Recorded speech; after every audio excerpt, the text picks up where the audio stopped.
A gente tem visto um fenômeno aqui no estado do Amazonas e há algum tempo que a gente não via, né, de temperatura muito alta.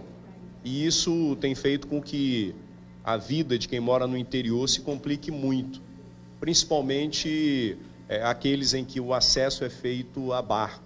Ou seja, mais de 90% do estado do Amazonas tem enfrentado dificuldades. A gente tem hoje 4 municípios que já estão em situação de emergência, né, 2 municípios na calha do Alto Solimões e outros 2 municípios na calha do Juruá. Há outros 13 municípios em situação de alerta que provavelmente na semana que vem entrarão em situação de emergência. Esses municípios correm o risco de ter desabastecimento de alimento, ou seja, segurança alimentar, principalmente para as crianças, há risco de desabastecimento de combustíveis e aí isso tem um impacto direto na questão do fornecimento de energia elétrica. E a gente tem aqui um conjunto de ações e grupos que têm monitorado, e esse monitoramento é permanente, das condições climáticas, especificamente sobre a questão da estiagem.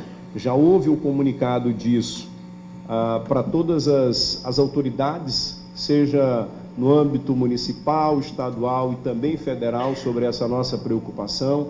Amazonas Energia, por exemplo, já foi comunicada, as outras empresas que tocam sistemas isolados no interior já foram comunicados sobre esse risco, comércio e outras instituições ligadas ao comércio, sobre a possibilidade de haver desabastecimento de alimentos no interior.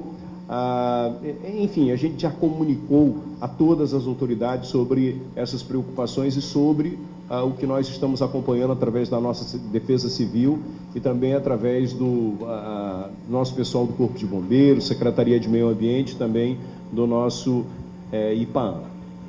Eu vou passar agora a palavra aqui para o Coronel Máximo, que é o nosso secretário da Defesa Civil, para que ele possa fazer uma rápida explanação, para que se tenha conhecimento, se tenha noção, né, do quão grave, do quão complicado está sendo e deve ser a estiagem esse ano no estado do Amazonas.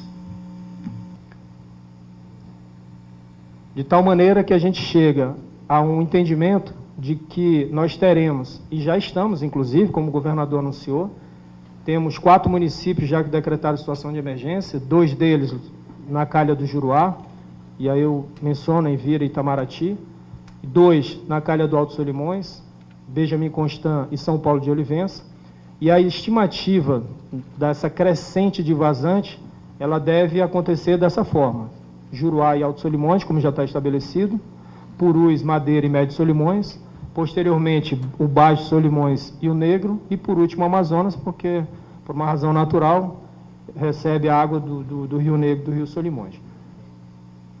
Então, o nosso quadro atual de vazante é esse aqui. Temos 4 municípios em situação de emergência, 15 municípios em situação de alerta, 13 em atenção e 30 na normalidade, com uma probabilidade já muito alta de nas próximas semanas de termos esses municípios, os 15 que estão em alerta, já em situação de emergência. Temos aqui alguns impactos, mas eu me prendo a dizer para vocês que, seguindo inclusive a orientação do governo, de trabalharmos de forma muito antecipada, temos que nos preocupar com os pontos sensíveis. E os principais pontos sensíveis, ou seja, aqueles mais críticos, que são essenciais para a vida humana, eles já estão sendo trabalhados com bastante antecedência. Conversamos dentro do Estado com as empresas provedoras, todas elas sem exceção, inclusive aquelas que trabalham no fornecimento que todos os municípios do Estado do Amazonas, que hoje são cobertos, temos dos 62, 52 municípios movidos de combustível, óleo diesel, somente 5 municípios utilizam o gás que vem de Urucum, e temos Manaus, que tem um misto de hidrelétrica e do Leão de Tucuruí, e agora também Parintins, mas enfim, no geral nós temos 52 municípios que são movidos por energia, e consequentemente a falta de energia gera outros danos na sequência, né? A paralisação das comunicações, transporte, enfim. Então, eu não todos os impactos pode causar, mas quero transmitir para vocês que estamos trabalhando para garantir os serviços essenciais básicos, e o Estado, como sempre fez, seguindo inclusive a sua orientação, governador, trabalha integrado e continuará trabalhando integrado, porque entendemos que, como apoio e suporte, o Estado todo junto, todas as secretarias juntas, ela tem uma capacidade maior de operação e resposta.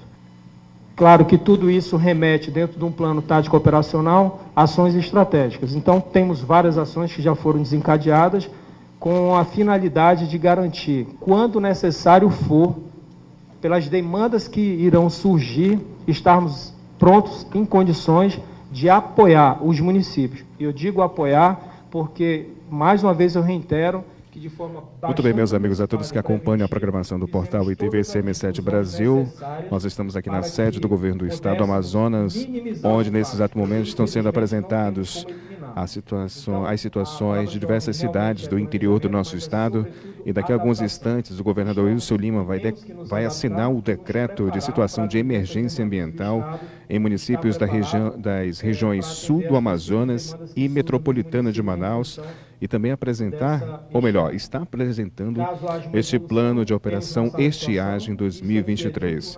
Agora, com um detalhe, esta operação vai ter um investimento de mais de 100 milhões de reais, o envolvimento de 30 órgãos da administração direta e indireta do governo do estado do Amazonas e também do apoio das prefeituras dessas cidades. Entre as medidas, meus amigos, anunciadas, que estão sendo anunciadas nesse exato momento, é o apoio às famílias afetadas em áreas como saúde, abastecimento de água, distribuição de cestas básicas, kits de higiene pessoal, renegociação de dívidas e também fomento para produtores rurais. Além do governador, outras autoridades estão presentes aqui: Secretaria de Segurança Pública, Instituto de Proteção Ambiental do Estado do Amazonas, prefeitos também do interior do nosso estado, Secretaria de Segurança e, é claro, a própria Secretaria de Saúde do nosso estado. Todos eles envolvidos nesta operação ambiental que começa nesse exato momento. Nós precisamos que nossos irmãos ribeirinhos que estão distantes daqui levem e recebam essa mensagem e se preparem. Caso não consigam permanecer por conta do isolamento nas suas comunidades, vão para a sede do município, procurem ficar em casa de amigos, de parentes, e não tendo essa condição, que fiquem na sede do município, que nós vamos, como Estado, buscar abrigar essas pessoas, porque é muito mais fácil, é mais fácil levar alimento, suporte para as pessoas na sede do município do que isolado. Temos que lembrar que as nossas principais estradas são os rios. Na enchente a gente chega em todo lugar. A preocupação maior é justamente porque na estiagem a gente tem um fator complicador, que é chegar a essas pessoas. Considerando que de 62 municípios, só 37 têm pista de pouso. E nem todos eles têm capacidade para pouso de grandes aeronaves. Essa talvez seja a maior dificuldade. Não é ter o recurso, mas fazer o recurso chegar. Portanto, a ordem do governador é que, de forma antecipada, todas as secretarias que já têm muitas ações em curso, intensifique elas para que a gente possa, de fato, garantir os serviços essenciais, mas, sobretudo, a proteção civil.